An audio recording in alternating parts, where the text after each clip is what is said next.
Hope you all are doing very good.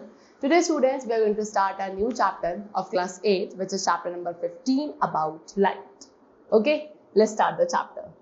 So we know that light is an invisible energy which enables us to see all the things around. So as we know कि light क्या है, एक invisible energy है जिसके through हम सभी objects को अपने surrounding में देख पाते हैं. Okay, and we are very lucky to be blessed with the sense of sight. Okay, and क्योंकि हमारे पास sense of sight है तो हम बहुत lucky हैं कि हम चीजों को अपने आसपास देख पाते हैं. We are able to see many wonderful things around. Now in this chapter we will study about reflection of light and how we see with our eyes. कैसे हम अपनी eyes के through देखते हैं. What is reflection of light? This we are going to cover in this chapter. First of all, we have the concept of reflection of light. So we have already seen in the previous class that when light falls on a highly polished surface, the light rays bounce back. This is called reflection of light. जैसे कि हमने अपने previous classes में भी discuss किया है, जब एक light rays किसी highly polished surface पे fall करती हैं, तो उस surface पे fall करने के बाद वो light rays वहाँ से bounce back कर जाती हैं. They do not pass through that surface, they bounce back from that particular surface. And this only phenomena is known as reflection of. Now they have given an activity for that. What you have to do, take a white sheet of photocopier. आपको photocopier paper की एक white sheet लेनी है and उसको एक drawing board पे fix करना है. Then you have to take a comb. ठीक है, एक कॉम लेना है और उसकी सारी ओपनिंग्स को क्लोज कर देना है accept in the centre, centre को छोड़कर.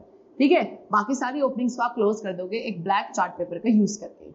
Then hold the comb. फिर उस कॉम को हमें उस पेपर शीट के परपेंडिकुलर होल्ड करना है. फिर एक टॉर्च की हेल्प से आपको लाइट थ्रो करनी है through the slit of the com from one side with a little bit of adjustment. Torch and com के थोड़े से एडजस्टमेंट करने के बाद एक रे ऑफ लाइट जो है along the paper on the other side of the comb can be seen. And उसके बाद अब आप क्या करेंगे, एक मिरर को प्लेस करेंगे in the path of light ray. Now what do you observe? After the light ray falls on the mirror, आप क्या ऑब्जर्व करोगे, जब लाइट रेज उस मिरर पे फॉल करती हैं वो अनदर डायरेक्शन में, दूसरी डायरेक्शन में क्या हो जाती है, रिफ्लेक्ट बैक हो जाती हैं. ठीक है, द रे बॉक्स, यहाँ पे जो रे बॉक्स है वो एक as a source of light act कर रहा है in the reflection of light activities. And a ray of light from a source that falls on an object is called an incident ray. And एक वो ray of light जो एक source of light से fall करती है उसे कहा जाता है incident. The ray of light which bounce back, and वो रे ऑफ लाइट जो स्ट्राइक होने के बाद, सरफेस पे स्ट्राइक होने के बाद बाउंस बैक करती है, okay, that is called reflected रे. You can C in this picture, यहाँ पे क्या है, ये एक सरफेस है, मिरर है जो हमने लिया है. ठीक है, हाईली पॉलिश सरफेस है. यहाँ से हमने क्या किया, एक सोर्स ऑफ लाइट से एक लाइट रे को क्या करा, इंसिडेंट करा ऑन द सरफेस. इस रे को कहा जाएगा इंसिडेंट रे. ये रे यहाँ पे स्ट्राइक होने के बाद क्या कर गई, यहाँ से बाउंस बैक कर गई. This ray which has been bounce back after striking the surface, that is called reflected ray. Now draw line showing the position of the mirror, incident ray and reflected ray. So इस तरीके से incident ray and reflected रे बन जाएंगी. Remove the mirror. अब आप उस mirror को अगर हटा दें एंड उसके बाद एक परपेंडिकुलर लाइन अगर आप ड्रॉ करें to the mirror at the point where the incident ray strike, इस पॉइंट पे आपने इंसिडेंट रे स्ट्राइक करी थी, इस पॉइंट से अगर आप एक परपेंडिकुलर लाइन यहाँ से ऐसे ड्रॉ करेंगे, इस रे को क्या कहा जाता है, नॉर्मल रे कहा जाता है. Okay, this is now known as normal. And the angle, अब नॉर्मल एंड इंसिडेंस रे के बीच में जो एंगल बनता है उसे हम एंगल ऑफ इंसिडेंस कहते हैं. And the angle between the normal and the reflected ray is called the angle of reflection. You can C in this picture only. ठीक है, इंसिडेंट रे है एंड ये नॉर्मल रे, इसके बीच में यहाँ जो एंगल है this is known as angle of incidence, right. And ये जो एंगल है incident ray, sorry, normal ray and reflected ray के बीच में, this is known as angle of reflection, right. Now measure the angle of incidence and angle of reflection. अब आप इस angle of incidence को एंड एंगल ऑफ रिफ्लेक्शन को measure करेंगे. Now again we have an activity. For that what you have to do, take a white sheet of stiff paper. एक stiff paper की white sheet लेनी है, जैसे कि art paper वगैरह आप ले सकते हो. उस पेपर को आप ड्राइंग बोर्ड पे फिक्स करेंगे in such a way that it project slightly beyond the edges of the drawing board. फिर आपको एक प्लेन मिरर को प्लेस करना है, प्लेन मिरर की स्ट्रिप को प्लेस करना है उस पेपर पे, उसको वर्टिकली होल्ड करके विद अ मिरर स्टैंड. फिर उसके बाद आपको एक रे ऑफ लाइट को उस मिरर पे थ्रो करना है एंड फिर रिफ्लेक्टेड लाइट को आप ऑब्जर्व करेंगे एंड क्या नोटिस करेंगे कि वो रिफ्लेक्टेड लाइट जो है पेपर के प्रोजेक्टेड पोर्शन में एक्सटेंड कर रही है. फिर इस प्रोजेक्टेड पोर्शन के पार्ट को आपको बेंड करना है on which the reflected rays falls. Do you still see the reflected light? क्या आपको अभी भी रिफ्लेक्टेड लाइट जो है वो पेपर के बेंड पोर्शन पे दिखेंगी? उसके बाद आपको उस पेपर को वापस लेकर आना है ओरिजिनल शेप में, and now you can see the reflected ray again. So yes, the reflected light is seen again on the. Now repeat the activity. अब आप इस एक्टिविटी को रिपीट करेंगे एंगल ऑफ इंसिडेंस की पोजीशन को change करके. सो अब चेंज करने के बाद एंगल ऑफ रिफ्लेक्शन पे क्या चेंज आ रहा है? क्या एंगल ऑफ रिफ्लेक्शन भी चेंज होता है? क्या इन दोनों के बीच कोई रिलेशनशिप है? So what you will notice that the angle of incidence, क्या नोटिस किया जाएगा कि एंगल ऑफ इंसिडेंस जो है हमेशा एंगल ऑफ रिफ्लेक्शन के इक्वल होता है. The entire sheet of paper, वो पूरी पेपर शीट जो आपने टेबल पे स्प्रेड करी थी, वो एक प्लेन को रिप्रेजेंट कर रही है. Incident ray, normal at the point of incidence रे एंड रिफ्लेक्टेड रे, ये सभी जो है उसी पेपर प्लेन पे लाए करेंगे. जब आप पेपर को बेंड करोगे तो एक प्लेन जो है वो दूसरे प्लेन से डिफरेंट हो जाएगा जिसपे incident ray, reflected ray and normal create हुए थे. रिफ्लेक्टेड रे जो है लाइट की, वो कभी भी न्यू प्लेन पे लाई नहीं करेगी, which is form due to the bent sheet. Now can you tell what this indicates? So क्या आप बता सकते हो कि यहाँ से क्या इंडिकेट हो रहा है? ये इंडिकेट ये करता है कि incident ray, normal ray and reflected ray जो हैं at the point of incidence, they all lie in the same plane. So इस तरीके से यहाँ पे दो लॉ ऑफ रिफ्लेक्शन निकलते हैं. नंबर 1 कि angle of incidence is always equal to the angle of reflection. Okay, and second thing कि incident ray, normal at the point of incidence and reflected ray, they all lie in the same plane. Next is images formed by a plane mirror. अब एक plane mirror के through क्या क्या images बनती है? Number 1, you have already learned about some of the features of the image of an object formed by the plane mirror. ठीक है, plane mirror के थ्रू जो किसी भी ऑब्जेक्ट की images बनती हैं उसके features को हम already discuss कर चुके हैं कुछ. अब हम उन्हें रिवाइज करेंगे. Number 1, image of the plane mirror is always upright like the object, and upright image is also called an erect image. ठीक है, प्लेन मिरर के थ्रू जो इमेजेस बनाई जाती हैं वो हमेशा ऑब्जेक्ट की तरह अपराइट होती है, यानी कि सीधी होती है. एंड एक अपराइट इमेज को क्या कहा जाता है? इरेक्ट इमेज कहा जाता है. इमेज साइज, इमेज का साइज हमेशा सेम होता है as that of object. The distance of the image, image का जो डिस्टेंस होता है फ्रॉम द मिरर वो इक्वल होता है to the distance of object from the mirror. Mirror से जो ऑब्जेक्ट का डिस्टेंस है उतना ही डिस्टेंस होता है मिरर से इमेज का भी डिस्टेंस. द इमेज फॉर्म, उसके बाद जो इमेज बनती है वो वर्चुअल बनती है. मीन्स व्हाट, कि इसे आप स्क्रीन पे ऑब्टेन नहीं कर सकते, एंड ऐसी इमेज को अनरियल इमेज भी कहा जाता है. The image shows lateral inversion, ये इमेज लेटर इन्वर्जन भी शो करती है. मीन्स व्हाट, कि यहाँ पे ऑब्जेक्ट की जो लेफ्ट साइड है वो आपको राइट दिखती है एंड राइट साइड आपको लेफ्ट पे अपीयर होती है. So these are the features of the images which are formed by the plane mirrors.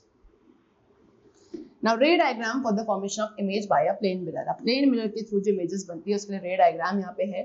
एक ray of light है जो आप एक plane mirror पे fall कर रहे हो, वो इस तरीके से रिफ्लेक्ट होती है कि angle of incidence हमेशा angle of reflection के equal होता है, as we have discussed. Okay, this is the first law of reflection. Second, a ray of light falling on a plane mirror. एक ऐसी ray of light जो plane mirror पे 90 degree पे fall करती है, वो रिफ्लेक्ट बैक होगी from the mirror at the same path, वो मिरर से वापस रिफ्लेक्ट होगी same path. Regular and diffuse reflection, अब बात करते हैं रेगुलर एंड डिफ्यूज रिफ्लेक्शन की. So reflection of a set of parallel light rays incident on a smooth और flat surface produces parallel reflected light rays. तो जब भी हम एक पैरेलल लाइट रेज के सेट को रिफ्लेक्ट करेंगे या इंसिडेंट करेंगे एक स्मूथ फ्लैट सरफेस पे, सो उसके थ्रू जो रिफ्लेक्टेड लाइट रेज का सेट प्रोड्यूस होगा वो भी क्या होगा? पैरेलल होता है. एंड ऐसे टाइप का रिफ्लेक्शन को कहा जाता है रेगुलर रिफ्लेक्शन. ठीक है, रेगुलर रिफ्लेक्शन के थ्रू जो इमेज बनती है students, that is very clear, वो काफी क्लियर एंड शार्प होती है. You can C in this picture, यहाँ पे सरफेस कैसा है आपका? प्लेन एंड स्मूथ सरफेस है. यहाँ पे आपने क्या, एक पैरेलल बीम ऑफ लाइट को इंसिडेंस किया, एंड आपने क्या देखा कि आफ्टर स्ट्राइक होने के बाद जो रिफ्लेक्टेड लाइट रेज है वो भी क्या है? एक दूसरे के पैरेलल है. This kind of reflection is known as regular reflection. And regular reflection के केस में जो इमेज बनेगी वो काफी क्लियर एंड शार्प होगी. Next we have diffuse reflection. Diffuse reflection क्या होता है? जहाँ पे आपका surface is not plane and smooth. यहाँ पे सरफेस कैसा होता है? रफ होता है, अनइवन सरफेस होता है, जिसकी वजह से जो आपने इंसिडेंस रे पैरेलल भेजी थी वो आपकी क्या होंगी? डिफरेंट डायरेक्शंस में क्या हो जाएंगी? स्प्रेड हो जाएंगी. They will not reflect back in a parallel manner only, they will reflect in the different direction. इस तरीके के रिफ्लेक्शन को कहा जाता है इररेगुलर और डिफ्यूज रिफ्लेक्शन. एंड इस केस में जो इमेज बनती है वो शार्प नहीं होती है, वो थोड़ी फेंटेड इमेज का फॉर्मेशन होता है. You can see that when light rays fall on a rough irregular surface, so वहां पे जो reflected rays होंगी they are not parallel but are reflected in different direction. And इस तरीके से जो image form होती है that is not clear and sharp and this is called irregular or diffuse reflection. Utensils, paper and wall. Utensils, paper, wall ये सभी examples हैं diffused और irregular reflection के. Now what make things visible? अब किन चीजों की वजह से चीजें visible होती हैं? So some objects, कुछ objects है जैसे कि sun, fire, electric lamp, light bulb, ये सभी क्या करते हैं अपनी खुद की light produce करते हैं and इन्हें luminous objects कहा जाता है. Now there are some objects which do not have light of their own and shine in the light of other objects. कुछ ऐसे भी objects हैं जिनके पास अपनी खुद की light नहीं होती है and वो दूसरे objects की light की वजह से shine करते हैं. इन objects को illuminated objects कहा जाता है. For example, moon shines due to the reflected light of the sun. Moon भी क्या है एक illuminated body है. That means what? It does not have light of its own. It shines because of the reflected light of the sun. Now next we have the concept of multiple reflection. Now what do you think will happen if we use two mirrors? What kind of images will we get? अगर हम दो mirrors का use करते हैं तो हमें किस type की images वहाँ पे मिलेंगी? By varying the angle between the two mirrors. अब दोनों mirrors के बीच में जब आप angle को change करते हो तो वहाँ पे number of images बनती हैं. ऐसा क्यों होता है? Because the image in one mirror act as an object for the other mirror. Because यहाँ पे एक mirror पे जो image का formation होगा वो दूसरे mirror के लिए as an object act करता है. So when the two mirrors, जब दोनों mirrors को आप right angle पे place करोगे to each other, so वहाँ पे three images form होती हैं. As the angle between the two mirrors, जैसे जैसे आप उन दो mirrors के बीच के angle को decrease करोगे तो वहाँ पे number of images जो हैं increase हो जाएंगी. And when the mirrors are placed parallel to each other, जब उन दोनों mirrors को अगर आप एक दूसरे के parallel रखोगे तो वहाँ पे आपको infinite number of images मिलती है. Now you will be able to understand why the hairdresser. अब यहाँ से आप समझ सकते हो कि क्यों एक hairdresser जो है mirror को आपके behind hold करता है जब आप एक mirror के सामने बैठे हो आपको शो करने के लिए कि आपके जो हेयर है वो किस तरीके से कट किए गए हैं. Okay, you can see over here this is a mirror at a hair dresser shop. ये एक हेयर ड्रेसर शॉप है. यहाँ पे इसके पीछे क्या रखा गया है? आपके सामने भी एक मिरर होता है एंड पीछे भी एक मिरर होता है मल्टीपल इमेजेस शो करने के लिए. Okay, now next, can you name the device made by using two plane mirror. अब यहाँ पे आपको बोला जा रहा है कि आप क्या उस डिवाइस का नेम बता सकते हैं जो कि दो प्लेन मिरर्स को यूज करके बनाई जाती है. So it is used in submarine. इस डिवाइस को हम submarine, tank and by soldiers use किया जाता है in the bunkers to see the things outside. Okay, and this device is known as kaleidoscope. Okay, so now let us make a kaleidoscope. Kaleidoscope बनाने के लिए आपको सबसे पहले इसके फैक्ट को पता होना चाहिए कि that a number of images are formed by mirror placed at an angle to one another. ठीक है, कलाइडोस्कोप भी इसी फैक्ट के ऊपर बेस्ड है कि यहाँ पे काफी सारी इमेजेस का फॉर्मेशन होता है उन मिरर्स के थ्रू जिसे हम एक पर्टिकुलर एंगल पे सेट करते हैं इन द कलाइडोस्कोप. ठीक है, दैट मींस व्हाट कि कलाइडोस्कोप आपके मल्टीपल रिफ्लेक्शन के प्रिंसिपल के ऊपर ही बेस्ड है. Okay, see now what you have to do to make a kaleidoscope? You have to take three rectangular mirror strips लेनी है about 15 centimeter into 4 centimeter in size and उन्हें आपको join करना है एक प्रिज्म बनाने के लिए. फिर आपको एक ट्यूब बनानी है जो कि slightly longer होनी चाहिए than the glass strips from a thick chart paper. फिर आप उस प्रिज्म को एक ट्यूब के अंदर फिक्स करेंगे. एक सर्कुलर डिस्क आपको कट करनी है एंड उस डिस्क के अंदर उस सेंटर में आपको एक होल करना है जिसके थ्रू आप देख सको एंड उसके एक एंड को, ट्यूब के एक एंड को आपको कवर करना है. दूसरे एंड पे टचिंग द मिरर आपको एक सर्कुलर प्लेन ग्लास प्लेट को फिक्स करना है.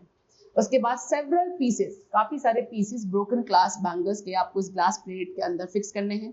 फिर इस ट्यूब के एक एंड को आप क्लोज करोगे एक ग्राउंड ग्लास प्लेट के through. Okay, and there should be sufficient space for the glass pieces to move. और उसके अंदर इतना स्पेस होना चाहिए कि वहां पे जो ग्लास पीसेस आपने पुट किए हैं वो मूव कर सके. When you look through the hole, अब आप जब उस होल के थ्रू देखेंगे तो वहां पे आपको वैरायटी ऑफ पैटर्न्स देखने को मिलेंगे. क्या वो पैटर्न्स रिपीट होते हैं? आप कभी भी सेम पैटर्न को रिपीट होते हुए नहीं देखोगे. Okay, this is how the kaleidoscope functions. Next we have dispersion of light. The sunlight. Sunlight क्या है? Sunlight is a mixture of different colours, right? When a ray of light, जब एक ray of light को आप glass prism के through क्या करते हो, पास करते हो तो वो रे ऑफ लाइट स्प्लिट हो जाती है into a number of band of colours, एक बैंड ऑफ कलर्स में वो स्प्लिट हो जाती है, that is red, orange, yellow, green, blue, indigo and violet. And ये जो प्रोसेस है of splitting up of white light into many colour is called dispersion. White light का डिफरेंट कलर्स में स्प्लिट होने का process is called dispersion of white light. And इसके dispersion के बाद, व्हाइट लाइट के डिस्पर्जन के बाद जो आपको बैंड मिलता है कलर्स का, that is called spectrum of white light. Okay, the dispersion of light, अब ये जो लाइट का डिस्पर्जन होता है 7 कलर्स में, किसकी वजह से होता है? Because light of different colours bend differently, because इसके अंदर जो डिफरेंट कलर्स लाइट है वो डिफरेंट एंगल पे बेंड होती है when they are pass through a glass prism. Red light सबसे फास्टेस्ट ट्रैवल करती है, इसलिए वो सबसे लीस्ट बेंड होती है। एंड वॉयलेट लाइट सबसे स्लोवेस्ट ट्रैवल करती है, इसीलिए वो सबसे ज्यादा बेंड होती है। You can see in this picture, this is a dispersion of white light। यहाँ पे हमने क्या लिया है? ग्लास का प्रिज्म लिया है। ओके, फिर इसमें यहाँ से हमने एक व्हाइट लाइट को पास किया, एंड व्हाइट लाइट को पास करने के बाद आपने क्या देखा कि डिस्पर्जन होने के बाद आपको 7 कलर्स ऑफ बेंड में देखने को मिल रही है। This bend of 7 colour is known as spectrum of white light. यहाँ पे आपको 7 कलर्स देखने को मिलेंगे, that is violet, indigo, blue, green, yellow, orange and red. Next we have to learn about rainbow. Rainbow is an example of dispersion of light. Rainbow भी light के dispersion का ही example है। The drops of water which remain in air just after rain act as small prism. ठीक है, वो water drops जो हमारी air में रहती हैं after the rain, just rain होने के बाद, बारिश होने के बाद जो rain drops हमारे atmosphere में रह जाती हैं, वो as a prism, छोटे छोटे prism की तरह act करती हैं। ठीक है, दे स्प्लिट सनलाइट, ये सनलाइट को स्प्लिट कर देती हैं, जो सनलाइट इनके थ्रू फॉल करेगी उन्हें वो स्प्लिट कर देती है into the 7 colours. And the dispersed light from a large number of drops appears as a band called the rainbow. And वो जो डिस्पर्स्ड लाइट रेज होती हैं, ठीक है, बड़ी बड़ी लार्ज नंबर ऑफ ड्रॉप्स के थ्रू जो वो डिस्पर्स्ड लाइट होती है वो एज अ बैंड दिखती है, एंड इस बैंड ऑफ 7 कलर्स को ही आप क्या कहते हो? रेनबो कहते हो। Okay, next we are going to talk about the human eye. Human eye क्या है? आई हमारा मोस्ट इंपॉर्टेंट सेंस ऑर्गन है, काफी डेलिकेट होता है। आई के through we are able to see the world around us. Now let us first study the structure of eye. सबसे पहले हम आई के स्ट्रक्चर को डिस्कस करेंगे। आई हमारी किस शेप की होती है? स्फेरिकल शेप की होती है। So first of all we have cornea. Cornea क्या है? Cornea is a very thin transparent membrane which covers the front of the eye. एक बहुत ही thin ट्रांसपेरेंट सा मेम्ब्रेन होता है जो कि हमारे आई के फ्रंट वाले पार्ट को कवर करता है, that is known as cornea. Next we have iris and pupil. Now behind the cornea, cornea के पीछे एक डार्क कलर्ड मस्कुलर स्ट्रक्चर होता है जिसे आप आइरिस कहते हो। आइरिस के सेंटर में एक स्मॉल सर्कुलर ओपनिंग होती है which is called प्यूपिल। प्यूपिल appears black in colour. प्यूपिल हमें कलर कैसा होता है? प्यूपिल का कलर ब्लैक कलर्ड होता है बिकॉज वहां से कोई भी लाइट रिफ्लेक्ट नहीं होती है। प्यूपिल का साइज को कंट्रोल किया जाता है फ्लेक्सिबल आइरिस के थ्रू, यानी कि आइरिस आपका फ्लेक्सिबल होता है जो कि प्यूपिल के साइज को कंट्रोल करता है। आइरिस जो है वो प्यूपिल के साइज को इंक्रीज और डिक्रीज करता है to regulate the amount of light that enters the pupil. Iris gives the distinctive colour to the eye. Iris का काम क्या है? आपकी आई को जो कलर मिलता है कि वो आपकी ब्लैक कलर की है, ब्राउन कलर की है, that is because of the iris only. Next is eye lens. Eye lens क्या होते हैं? बिहाइंड द प्यूपिल, अब प्यूपिल के पीछे आई लेंस होता है जो कि कॉन्वेक्स लेंस है एंड ये ट्रांसपेरेंट जेली लाइक मटेरियल से बना होता है। Next we have retina. Retina क्या है? In the back of eye ball, eye ball के पीछे एक स्क्रीन होती है, ओके, एक लाइनिंग होती है which is called retina. Eye lens focuses, eye lens का काम क्या है कि उस ऑब्जेक्ट की इमेज को रेटिना पे फोकस करना। अब रेटिना के ऊपर क्या होते हैं? सेवरल नर्व सेल्स होते हैं एंड रेटिना के पास मेजरली 2 टाइप्स ऑफ सेल हैं, that is rod cell and cone cell. Okay, rod shape cell, rod shape के जो सेल्स होते हैं वो सेंसिटिव होते हैं टू द ब्राइटनेस और डार्कनेस, ओके, यानी कि डिम लाइट और डार्क लाइट के लिए ये सेंसिटिव होते हैं। एंड जो कोन शेप सेल्स होते हैं वो सेंसिटिव होते हैं टू द कलर्स, यानी कि कोन सेल्स का काम है कलर को सेंस करना। Next we also have blind spot. Okay, blind spot क्या है? There are no cones or rods present on the retina at the point where optic nerves join the retina. ठीक है, actual में जो optic nerves जहां पे retina को join करती हैं उस पर्टिकुलर पॉइंट पे कोई भी कोन सेल या रॉड सेल प्रेजेंट नहीं होते हैं, इसीलिए इस पर्टिकुलर पॉइंट पे कोई भी इमेज को सेंस नहीं किया जा सकता बाय द ब्रेन। एंड इस पर्टिकुलर पॉइंट को क्या कहा जाता है? ब्लाइंड स्पॉट कहा जाता है because there is no vision takes place in that particular. Next we have what? Persistence of vision. अब persistence of vision की बात करें, so the image formed on the retina does not disappear immediately. तो retina पे जो image बनती है students, वो इमीडिएटली यानी कि तुरंत डिसअपियर नहीं होती है, ये अराउंड परसिस्ट करती है by 1/16 of a second after we stop looking at the object. हम ऑब्जेक्ट को जब देखना बंद कर देते हैं, उसके 1/16 सेकेंड तक भी आपके रेटिना पर वो ऑब्जेक्ट की इमेज परसिस्ट करती है. एंड इसी फिनोमिना को कहा जाता है परसिस्टेंस ऑफ विजन, एंड इसको यूज किया जाता है सिनेमेटोग्राफी में. Defects of vision. Now we are going to talk about defects of vision. Number 1, we have short sightedness. So when a person finds it difficult to see far away objects, person suffers from short sightedness, vision defect और myopia. यानी कि जब एक person को क्या नहीं दिखता है, दूर के ऑब्जेक्ट्स जो है, distant objects, far away objects clearly नहीं दिखते, विजिबल नहीं होते हैं, ऐसे पर्सन को कहा जाता है कि he is having the defect of short sightedness. Okay, short sightedness defect इसको कहा जाता है, और we could also call it myopia. Then next we have long sightedness. Long sightedness में क्या होता है? Some people can see distance objects very well but not close objects, and they are said to be suffering from long sightedness और hypermetropia.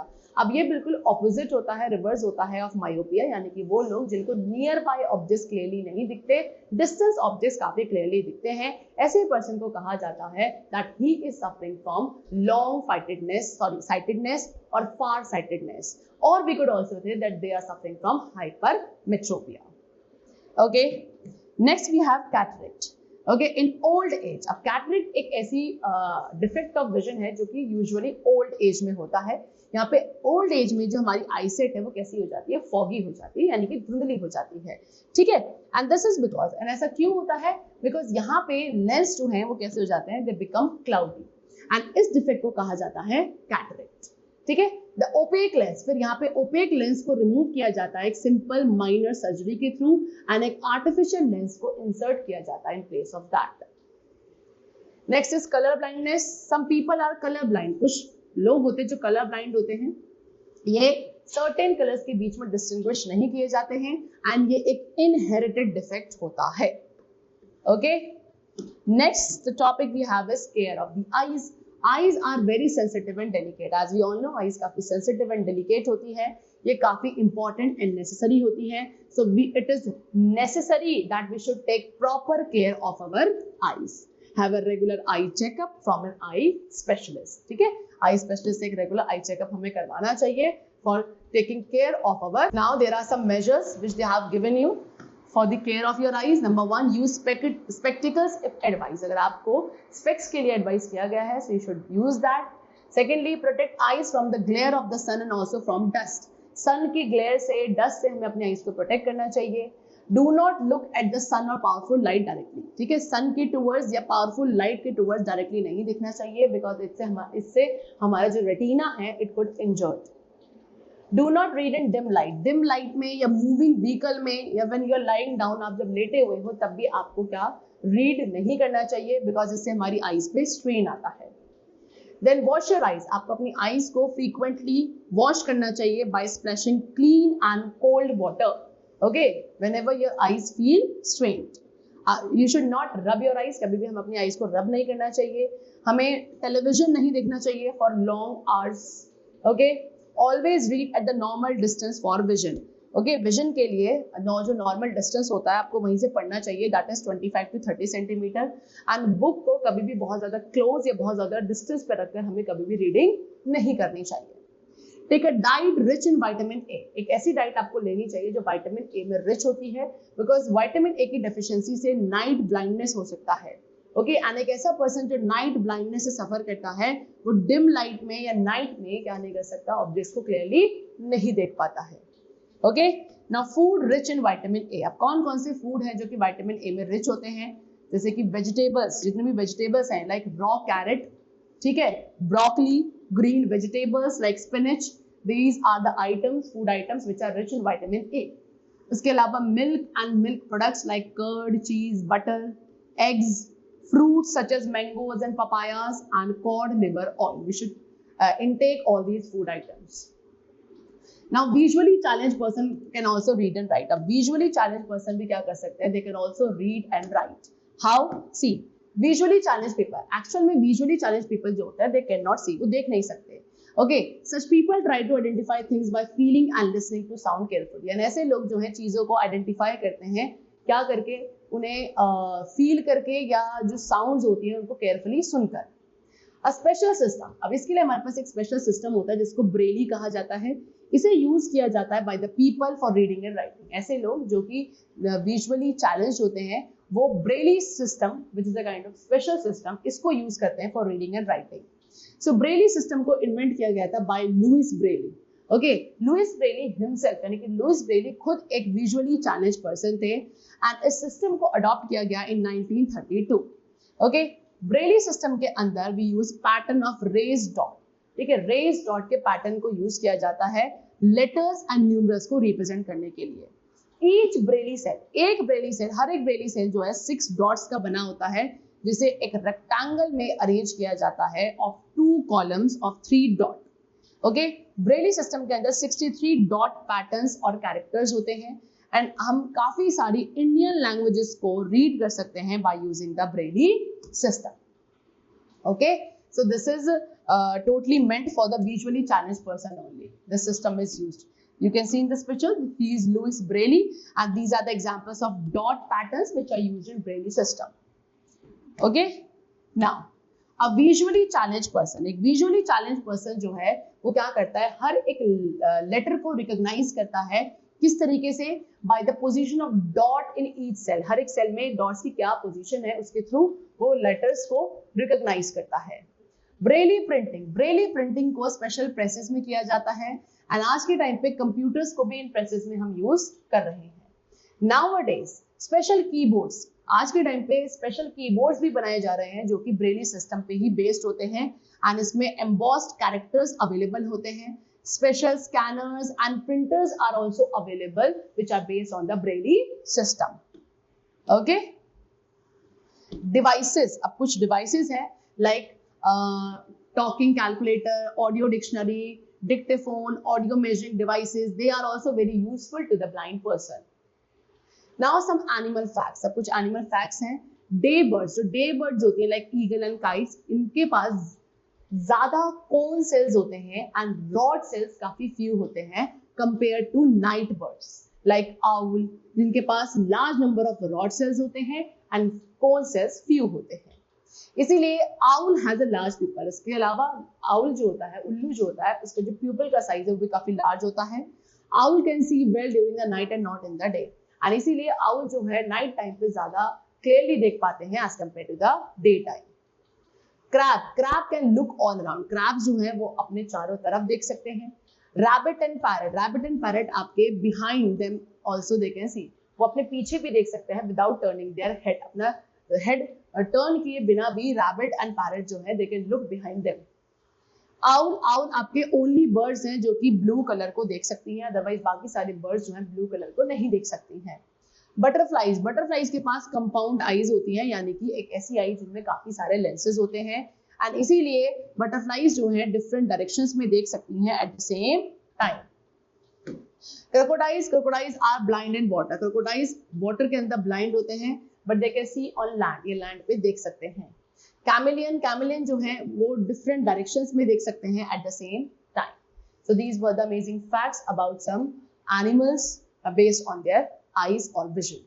Okay, so the chapter is completed. I hope you all must have understood the chapter very carefully. Let's meet very soon and then take care and thanks to everyone.